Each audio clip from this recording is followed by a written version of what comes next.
And international law is very clear, and I love it because everybody always talks about international law, and this international law on this is very clear. International waterways, no country can control them. There is no international law that allows you to say, I'm going to put mines in an international body of water, and I'm going to blow up ships that don't listen to us and try to go through. That's what Iran is doing. This is a criminal act, and someone needs to do something about it. Something needs to be done. It's completely illegal, completely illegitimate, and completely unacceptable. And that's why the United States military is guiding stranded commercial ships safely through the Strait and is working to restore freedom of navigation and putting an end to these efforts to hold the global economy hostage. So far, as a proof of concept and as a proof of function, 2 U.S. flag merchant ships have successfully transferred the Strait of Hormuz in the first stages of this project, and they're now safely on their way. The U.S. military is deploying the necessary assets to extend this defensive umbrella over commercial shipping. But there should be no mistake. And as I said this already, this is a defensive operation. I want to reiterate that point. This is important to understand. If no shots are fired at these ships and no shots are fired at us, we're not firing shots. But if we're fired on, we will respond, and we will respond with lethal efficiency. The assets supporting this project, by the way, include guided missile destroyers, over 100 land and sea-based aircraft, multi-domain unmanned platforms, and 15,000 of the finest military service members on the planet. These forces have already destroyed, as I told you earlier, I thought it was 6, it's 7 Iranian fast boats that failed to heed our warnings. And by fast boats, we're talking about, some of these things look like Boston whalers. Okay, so these are not like Navy ships. But nonetheless, they come fast at these boats, try to swarm them, try to harm them. We're not going to let that happen. So 7 of them now sit at the bottom of the sea, along with, by the way, the rest of Iran's Navy. That's where you can find their Navy today. And we're going to continue to systematically clear this passageway through the Strait to restore freedom of navigation. Now, while this project steadily progresses, Operation Economic Fury, continues to impose maximum pressure on the Iranian regime and what remains of their already frail economy. Today, inflation in Iran is 70%, and their currency is in total and complete freefall. The U.S. sanctions enforcement is stepping up. It's moving in lockstep with the naval blockade to degrade Iran's capacity to generate, to move, and repatriate revenue. It directly targets the regime's primary revenue lifelines. The blockade alone is costing Iran as much as $500 million a day in lost revenue. 90% of total Iranian trade has been halted, causing permanent damage to Iran's oil infrastructure as wells are forced to shut in. Again, all of this is in response to their piracy. Okay? It cannot be that you have these straits and they blow up any ship that moves, and the only ships that get to go through are theirs. You can't have a situation in which the straits are close to everyone else, but they benefit from the piracy. That can't happen. That's why the blockade is in place, and that's why these sanctions are crippling them. Any foreign financial, and by the way, Treasury is now identifying and cutting off every dollar of revenue that's flowing through this regime. And so, look, any foreign financial institution or commercial actor that enables Iran's sanctions evasion is going to face secondary sanctions exposure and a loss of access to the U.S. financial system. As President Trump has said, and the facts clearly bear out, the United States of America holds all the cards. There is no scenario here in which if they decide to join a ladder of escalation, they wind up getting the last say. But our preference is for these straits to be open to the way they're supposed to be open, back to the way it was. Anyone can use it, no mines in the water, nobody paying tolls. That's what we have to get back to, and that's the goal here. Every day the conflict continues, however, our leverage on Iran will continue to increase, and their position will continue to weaken, especially as the blockade really begins to bite in conjunction with the sanctions. So, look, the time's come for Iran to make a sensible choice. And it's not easy for them to do that, obviously, because they have a fracture in their own leadership system. And apart from that, I mean, the top people in that government are, to say the least, they're insane in the brain. And so we need to address what we. And with that, it's time for your questions. So, Catherine, why don't we start with you first? Secretary Rubio, have you seen any recent indications that Iran is willing to give up its nuclear weapons program that is credible, verifiable, and that would lead to an immediate de-escalation? Well, look, this is a long-standing problem for them, right? I mean, they have always said they don't want a nuclear weapon. That's because they've always said that, they just don't mean it. And why do you say, well, how do you know they don't mean it? Well, we don't mean it because they're doing all the things, and historically have tried to do all the things that you do if you want a nuclear weapons program. For example, they innovate and try to innovate long-range delivery missiles that now, in some cases, are capable of reaching much of Europe. they build these large underground centrifuges for enrichment activities. There are countries in the world that are involved in the enrichment business, but these guys do it in mountains and in caves and in hiding. They've always had secret components of their nuclear program undisclosed to the world, and we know for a fact that they retain highly enriched uranium at 60%, that they did so, and that has no civilian use, none, zero whatsoever. So they have an opportunity here to agree to something that will make it clear that they're not interested in one thing is to say we don't want a nuclear weapon. Another thing is to do the things that prove you don't want a nuclear weapon. By the way, if what Iran wants is a civilian nuclear program for power plants and stuff like that, there are a lot of countries in the world that have that, and they don't enrich. They import the enriched material. You know, they could have that if that's what they wanted, but they're not acting like that's what they wanted. They're acting like they want a military, nuclear program. That's unacceptable. So that's the process we're engaged in now. To create, that's the object of this diplomacy, is to come up with some level of understanding about what are the topics that they've agreed to negotiate on. We don't have to have the actual agreement written out, and one day this is highly complex and highly technical. But we have to have a diplomatic solution that is very clear about the topics that they are willing to negotiate on and the extent and the concessions they're willing to make at the front end in order to make those talks worthwhile. That's what Stephen Jarrett and the whole team is working on, and I hope to have good news on it. That's the outcome we would prefer. That's the outcome we would have preferred a year ago. That's the outcome I think most of us would have preferred a long time ago. But that's not the option they've given us given their activity. All right, there's no way I can figure out who to call on. I'm just going to press right in the middle, right there, you right there, yeah. Right in the back row. Thank you, Mr. President. I'll go to you next. All right, go ahead. Thank you, Secretary Rubio. You're doing right. Welcome to the White House. What's that? To you, sir? Yeah, to you, yes, sir. Thank you. I have two questions on two separate issues that come Did they under... get two questions for these? Two questions. There's a lot of people in here. I just fall under your umbrella. All right, well, you can ask me two questions, I'll give you one answer. Thank you very much. And I'll pick the one I like better. Thank you, Mr. Secretary. The first has to do with the blockade. There are lawmakers from both parties who claim the blockade is an act of war. What do you say to that? And my second question has to do with the fuel embargo of Cuba. How long, Mr. Secretary, will that last? Okay, two things. All right, good, I'll answer both your questions, because I like the second decision. The first one on the blockade, and so why do we have a blockade? We have a blockade because they shut down the straits. So I don't know which members of Congress you're talking to, but here's what I would ask them. I would ask everybody here. It's very simple. These guys have shut down the Straits of Hormuz. This is what Iran is saying. We will shut down the straits. No one can go through. No country in the world can go through unless we allow you to go through, and you have to pay us. But our ships can go through, meaning the Iranian ships, as much as they want. That's crazy. Who would agree to that? So how are we going to have a situation where they get to close the straits to everybody, and the only people who are allowed to go through there 100% without paying anything are the Iranians? If you do that, they'll keep the straits closed forever. They're trying to make this some new normal. Okay, under no circumstances can we ever allow them to normalize the fact that they get to blow up commercial ships and put mines in the water. So the response to that is, we're going to blockade your ships. If everyone's ships are not getting out, your ships are not getting out either. That's not an act of war, that's a defensive measure. It's a counter to what they have decided to do. You know what is an act of war? Putting mines in the water. Why don't the members of Congress, whoever it is complaining about it, they should be all over that. These guys put mines in the water. That alone, mining in the water is illegal, period, under any circumstances, and they've done it. This is crazy stuff, but this is what they've done. On Cuba, oil blockade on Cuba. There's no oil blockade on Cuba per se. Here's what's happening with Cuba, okay? Cuba used to get free oil from Venezuela. Used to give them a bunch of free oil. They would take 60% of that oil and resell it for cash. It wouldn't even go to benefit the people. So the only blockade that's happened is the Cubans have decided, the Venezuelans have decided, we're not giving you free oil anymore.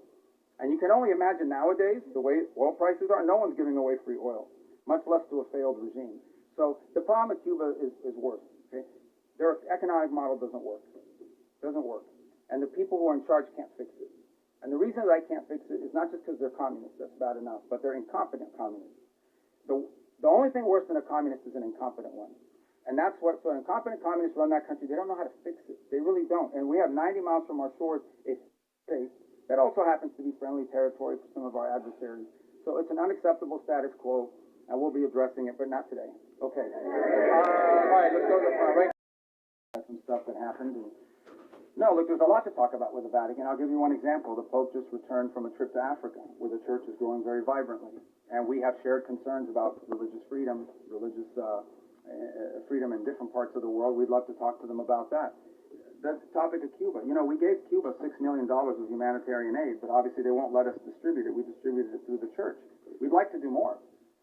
We're willing to give more humanitarian aid to Cuba, by the way, distributed through the church, but the Cuban regime has to allow us to do it. They won't allow us to give their own people more humanitarian aid, and we're willing to do it through the church. So there's a lot to talk about. The president recently said that the Pope is endangering a lot of Catholics as a result of his rhetoric around the Iran war. Is that a sentiment? Well, I don't think that's an accurate description of what he said. I think what the president basically said is that Iran can't have a nuclear weapon because they would use it against places that have a lot of Catholics and Christians and others for that matter. It goes back to the central point. I think the president, without trying to speak for him, but I think I can characterize it this way. He doesn't understand why anybody, leave aside the Pope, the president, and I, for that matter, I think most people, I cannot understand why anyone would think that it's a good idea for Iran to ever have a nuclear weapon. Look what they're doing with the Straits right now. They're holding the whole world hostage. They have these sailors, you know, on commercial ships that are going to starve to death out there. They don't care. They don't care that this is melting down the economies around the world, even of their own allies. This is what they're doing with the Straits. What do you think they would do if they had a nuclear weapon? They would hold the world hostage with that nuclear weapon. That's what they would do. They would do exactly to the world with a nuclear weapon what they're doing now with the Straits. And I think the president's point is how anyone cannot see that as an unacceptable outcome and an unacceptable risk is beyond him. It's puzzling. And someone has to do something about it. The difference between this president and like the 6 presidents that preceded him were that he's the only one that's actually been willing to do something about it. Everyone says Iran can't have a nuclear weapon, but you got to do something about it at some point. And he's been willing to address that threat. And that's what he promised he would do when he got elected, by the way, is address threats like this. Right there. Yeah, I wish I knew your name. Thank you so much, Mr. Secretary. Can you put name tags on? Thank you so much, Mr. Okay. Secretary. Who are you with? I'm with Rubio Media Network. Okay. Mr. Secretary, the President has said multiple times that weapons were provided to the Kurdish groups to pass on the Iranian people. However, Kurdish political parties and the regional government says they have not received such weapons. Even some claim these weapons remain in the U.S. base in the region. Can you clarify who those weapons were given to and whether you intend to retrieve them or still want to pass to the Iranian people? Yeah, look, ultimately, what the president is expressing, and I think has repeatedly, is he wished the Iranian people had, you know, look, he's heartbroken by these images. You think about it, you're an Iranian, okay? You're unhappy that your economy doesn't work for you. You don't have freedom. You don't have an opportunity to express yourself. You know, you've got friends that have been shot in the head because they're out protesting. And it's heartbreaking to him to see that these people are abused in this way and have no measures to take against their own government as a result of it. By the way, this goes back, if you guys remember the protests in 2009 where they slaughtered people in the street. This is a vicious regime, guys. Okay? These are people that hang people from cranes in the town square so everyone can see. They continue these executions of people and have continue to do so for over a decade and a half now. And so I think what the president is expressing is the desire that he wishes the Iranian people had an ability to fight back against some of these things that are happening to them. And I would view that as distinct and separate from the specifics of this operation that was ongoing before it concluded, and certainly different from the operation that's going on now. Right there in the... Regarding Colombia, Mr. Secretary, right behind you, not Colombia, right there. Yes, ma'am. Mr. Secretary, thank you so much. On Lebanon, are Yes. we in a ceasefire or less fire? And the second question, do you think you would be able to achieve an agreement between Lebanon and Israel without risking a civil war in Lebanon? What are you doing to what are you doing to... No, I got it. I got the gist of your question. So look, here's the challenge of Lebanon, okay? There's no problem between the Lebanese government and the Israeli government. Israel doesn't claim any land in Lebanon belongs to them. And by and large, I think a peace deal between Lebanon and Israel is imminently achievable and should be. The problem with Israel and Lebanon is not Israel or Lebanon, it's Hezbollah. Hezbollah operates from inside of Lebanese territory. They terrorize and attack Israelis, but they also are inflicting tremendous damage on the Lebanese people. The reason why Lebanon gets attacked by Israel is because of Hezbollah, because Hezbollah is hiding in some house, launching rockets against Israelis, and then they get hit. So what you're seeing now is Israeli responses to either attacks or perceived threats. And this is not new. This has been going on for a very long time. What is our hope? Our hope is to engage the Lebanese and Israeli governments under, our mediation at the table to achieve this. And that is having Lebanese armed forces and a Lebanese government, not just with a willingness, but with the capability to begin to challenge Hezbollah and disarm them. Because the Lebanese people are also victims of Hezbollah. And by the way, on the topic of Hezbollah in Lebanon, who is behind Hezbollah? Why do they exist They're an agent of Iran. If you go to that Middle East and you identify every problem, Hamas, Hezbollah, to some extent the Houthis, obviously, and others, and behind every one of these groups is Tehran. So apart from the nuclear weapons, apart from all these other things, these guys are behind all the bad actors. Hezbollah is a wing. It's an extension of Iranian desire to destabilize the region. So we're very committed to this process. It's not going to be easy. You're asking me a complex question. You know this has been going on for a very long time. It's not going to be easy. We're going to do everything we can to make sure that both sides continue to talk so that progress can be made on some sort of permanent ceasefire that isn't constantly spoiled by Hezbollah and by Hezbollah violence. Right in the middle. I'm winging it, guys, okay? Right there, yes. You mentioned the 2 U.S. ships that safely crossed the Strait of Hormuz. Are other ships being told it's safer to get back to regular levels, or are we still going to see limits in place for the foreseeable future? For obvious reasons, I'm not going to broadcast who we're talking to or who we're telling them to move. I mean, we want these operations to be safe, and I think as it unfolds and ships get through, we'll make those announcements after the fact, just for operational security purposes. But the goal here is pretty simple. Establish a zone of transit that is protected by a bubble, the United States, both naval and air assets, and then allow ships who want to move through there and get to market, to begin to increase confidence in the ability to do so. That doesn't happen in 12 hours. It takes time to set up that bubble and gain that confidence, but that's the goal. We have been in touch. We've been in touch, I don't know, with a bunch of different liners about moving, and we're hoping to continue to improve the security situation, and we'll start to see some of that movement, and we'll announce it as it happens after the fact. We're not going to be like broadcasting, hey, tomorrow at 12, ship X is going to be coming through for obvious reasons. Well, I mean, Cuba's in Southcom, you know, it's the closest part. And so the second point, I was there, our ambassadors were in from the whole Western Hemisphere. I was addressing them, meeting the general who just took command of Southcom, and there happened to be a map of Cuba. And I said, it'd be good if we took a picture in front of that map, because it's like the closest thing in Southcom to the United States. So there it is. We have maps of other countries, huh? No, they didn't have that map there. In the red, right there in the red.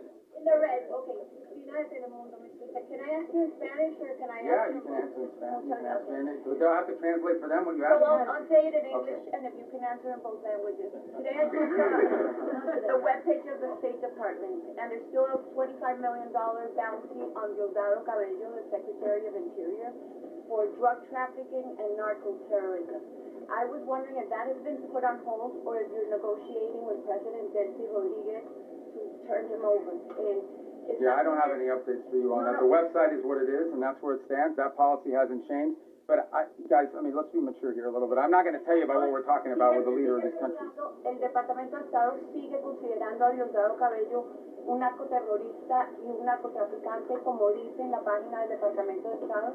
La política de Estados Unidos en ese tema no ha cambiado, y cuando cambie te dejaremos saber. The policy of the United States on that topic hasn't changed. When it does, we'll obviously inform you, but I don't have any news for you on that today. Right there in the green.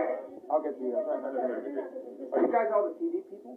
No. All right, go ahead. I'm sorry. Go. I'm learning. They gave me a little map. I don't know where I put it of the people here. Some of you have like red X's. I'm kidding. No, you can't. Go ahead. Thank you, Mr. Secretary.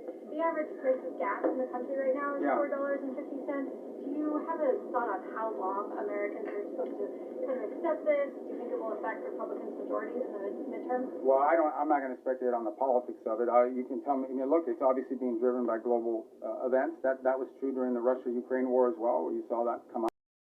Human rights concerns to be on the table. Well, we always raise those issues, and they remain true. And I think we've proven in some cases it's most effective to raise them in the appropriate setting. But we always raise those issues. They're important to us, among with others, of course. But those issues remain prominent in our view and in our conversation about these things. And we'll continue to raise them in the appropriate forums.